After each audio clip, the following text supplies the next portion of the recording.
देश का सबसे बड़ा विरोधी दल, लेकिन पंजाब में हो रही है कांग्रेस वर्सेस कांग्रेस। क्या है पूरी कहानी?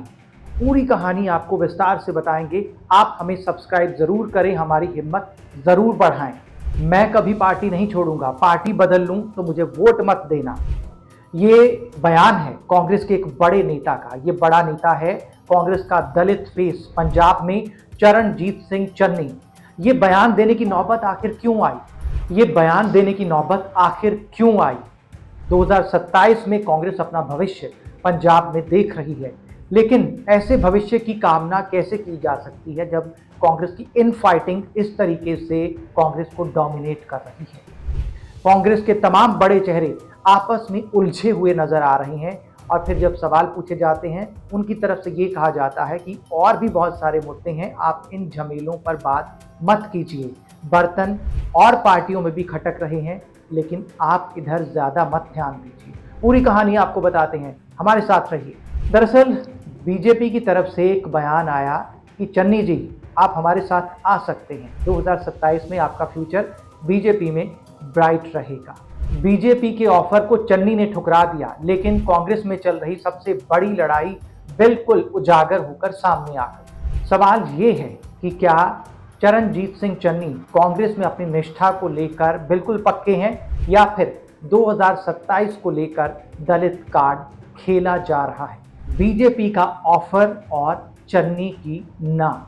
मंगलवार को चरणजीत सिंह चन्नी से बीजेपी नेता केवल सिंह ढिल्लों के ऑफर को लेकर सवाल पूछा गया, तो चन्नी ने साफ कहा कि मुझे बहुत सारे ऑफर आते हैं, लेकिन चन्नी कांग्रेस में ही रहेंगे, और अगर पार्टी छोड़ी तो मुझे वोट मत देना।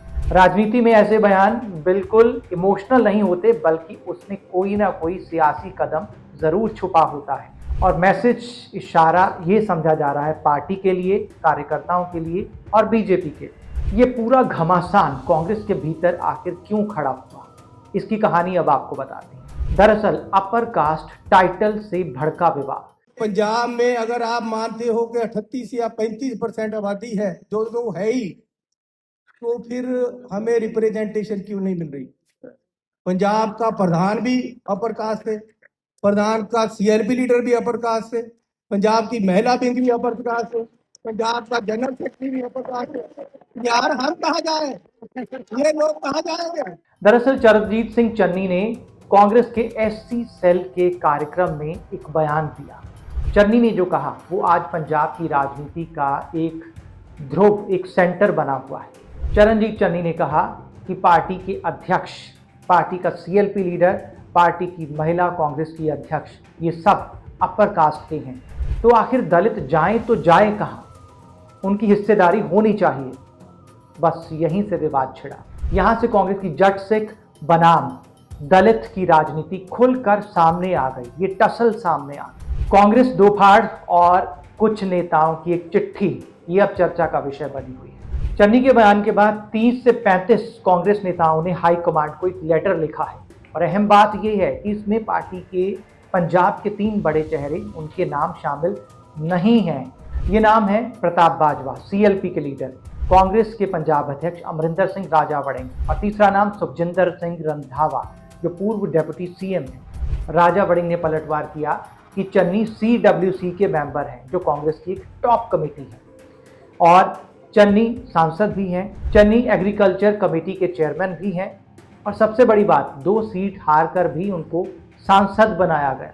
मतलब साफ कि रिप्रेजेंटेशन, यानी कि जिस भागीदारी की चन्नी बात कर रहे हैं, उस भागीदारी के ना होने के आरोप बेबुनियाद है, ये राजा वड़िंग कह रहे हैं। और फिर एक बार चेन शुरू हो गई तो कांग्रेस में बयानबाजियों के जो सुर हैं वो एक तरफ से दूसरी तरफ से, दोनों तरफ से आ रहे हैं, और दोनों की बयानबाजियां सलीके से आपस में टकरा रही हैं, और इसी का मजा विरोधी ले रहे हैं। और सियासी पंडित मानते हैं कि ये लड़ाई, आपस की जो लड़ाई है कांग्रेस में, ये 2027 के सीएम फेस को लेकर है। असली कृपा तो यहीं पर रुकी हुई है। चन्नी मानते हैं कि 2022 से पहले उनको सिर्फ 111 दिन मिले और उनको अच्छी तरह से काम करने का मौका नहीं मिला, लेकिन पार्टी के पंजाब के इंचार्ज भूपेश बघेल साफ कह रहे हैं कि 2022 की गलती दोबारा नहीं दोहराई जाएगी। सीएम फेस के बिना हम चुनाव में जाएंगे। यानी पार्टी की सोच और चन्नी की सोच एक लाइन में नजर नहीं आती। 2022 का सबक और 2027 की चुनौती। 2022 के आंकड़े याद रखिए, चन्नी 2 सीट पर लड़े, दोनों सीट हार गए और 117 में से सिर्फ 18 सीटें कांग्रेस के पास आई। और उस वक्त चन्नी मौजूदा सीएम थे और अगले चुनाव के लिए भी सीएम फेस थे।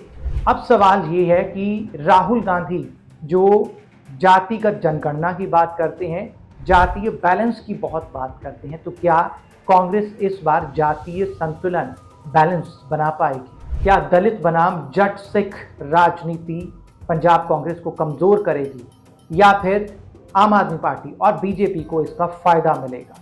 तो कुल मिलाकर कांग्रेस की इस इन फाइटिंग की चर्चा जोरों पर क्यों है?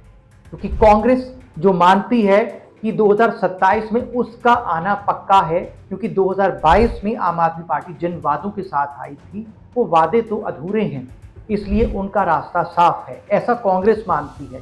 लेकिन कांग्रेस में जिस तरीके की इन फाइटिंग बार बार उजागर होती है, उससे जो बाकी स्टेट्स में कांग्रेस को सेटबैक लगा, तो पंजाब में भी उसकी ये चुनौती जो है वो बढ़ती हुई नजर आती है, ऐसा तमाम सियासी पंडित कह रहे हैं। तो क्या ये कांग्रेस की हकीकत है कि कांग्रेस में इन फाइटिंग है? कांग्रेस 2027 से पहले अपनी ही पार्टी में नेतृत्व को लेकर चुनौती में है और जनता के मुद्दे कहीं पीछे छूटे हुए हैं। तो कांग्रेस के भीतर अगुवाई की लड़ाई, जातीय समीकरण और सीएम चेहरे की खींचतान, ये तीनों एक साथ हावी हैं।